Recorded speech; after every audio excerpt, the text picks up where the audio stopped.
ഇന്ന് ഞങ്ങൾ അച്ഛന് അതേ വർക്ക്ഷോപ്പിൽ ചോറും കൊണ്ട് പോവാണ്. ലച്ചുവും കണ്ണൻ്റെയും കൂടെയാണ് ഇന്ന് ഞാനും പോകുന്നത്. അല്ലെ അച്ഛന് കാലത്ത് ചോറ് കൊണ്ട് പോകാറുള്ളത്. ഇന്ന് അവർ പോരാന്ന് പറഞ്ഞു. അപ്പോൾ അവരുടെ കൂടെ ഇന്ന് ഞങ്ങൾ ചോറും കൊണ്ട് പോവുകയാണ്. ഇതാണ് വെള്ളാനിക്കോട് പള്ളിയുടെ കൈപ്പേള. ഈ വഴി കള്ളായിക്ക് പോകുന്ന കണ്ണനുമിറ്റ സ്കൂളിലേക്ക് പോകുന്ന വഴിയാണ്. ഈ വഴിയാണ് വർക്ക്ഷോപ്പിലേക്ക് പോകുന്ന വഴി. ഇങ്ങനെ കയറ്റൊക്കെ കയറി കുറച്ചോടെ നടന്നു കഴിഞ്ഞാൽ നമ്മുടെ വർക്ക്ഷോപ്പ് എത്താറായി. ഈ ഏരിയ മൊത്തം റബ്ബറും കാര്യങ്ങളൊക്കെയാണ്.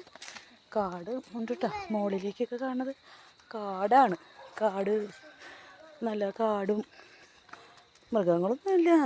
ആനയും പുലിയും കാര്യങ്ങളൊന്നും ഇതുവരെയായിട്ട് പറഞ്ഞു കേട്ടിട്ടില്ല. പക്ഷെ കാടാണ്.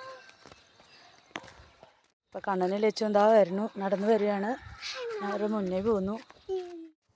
ലച്ചു വിഷമിച്ചൊരു പള്ളിയുടെ മുമ്പിൽ വന്ന് ഇരിക്കുകയാണ്. ലച്ചു ബൈ പോവാ നമുക്ക്. കണ്ണൻകുട്ടിയും വിഷമിച്ചു ഇത്രേ. ഒരു 10 മിനിറ്റ് കിടക്കാനുള്ളൂ. വെയിലായതുകൊണ്ട് വായോ വെയിലായതുകൊണ്ട് അവർക്ക് മടുത്തു ഇത്രേ. നല്ല വെയിലാണ്. അവരോട് വരണ്ടെന്ന് പറഞ്ഞാൽ അവർ കേൾക്കുന്നില്ല. ഞാൻ പോവാന്ന് പറഞ്ഞപ്പോൾ രണ്ടാളും കൂടെ ഒപ്പം ഇറങ്ങി. അപ്പോൾ അമ്മ പറഞ്ഞിട്ടാന്ന്. അമ്മ പറഞ്ഞപ്പോൾ ഒരാൾ പോകണ്ടോന്ന് ചോദിച്ചുള്ളൂ. അപ്പോഴത്തേക്കും രണ്ടാളും കൂടെ റെഡിയായി പോരാനായിട്ട്. ഇങ്ങടല്ല വായോ. അവൾക്കൊക്കെ അറിയാം. ഒരാ കാണുന്നതാണ് നമ്മുടെ വർക്ക്ഷോപ്പ് എത്താറായി. പിന്നെ കണ്ടോ ഇതൊക്കെ മണ്ണെടുത്തിട്ട് നിരത്തി ഇട്ടേക്കാണ്. പിന്നെ ഒരിടത്ത് വാഴക്കൃഷി. അച്ഛൻ്റെ വർക്ക്ഷോപ്പ് കണ്ടു. അപ്പോൾ അതിൻ്റെയൊക്കെ ഓട്ടമാണ് അവർ. അച്ഛൻ്റെ വർക്ക്ഷോപ്പിൻ്റെ അടുത്തെത്തിയപ്പോൾ ആരാദ്യം അച്ഛനെ കാണണമെന്ന് പറഞ്ഞിട്ടാണ് ഓടുന്നത്. കോട്ടിലൊക്കെ പെട്ട വിജയങ്ങളെ കാണട്ടെ. വിജയങ്ങൾ പെട്ടിക്കുള്ളിൽ ഇതിട്ട് പെയിന്റ് അടിക്കലാണ്.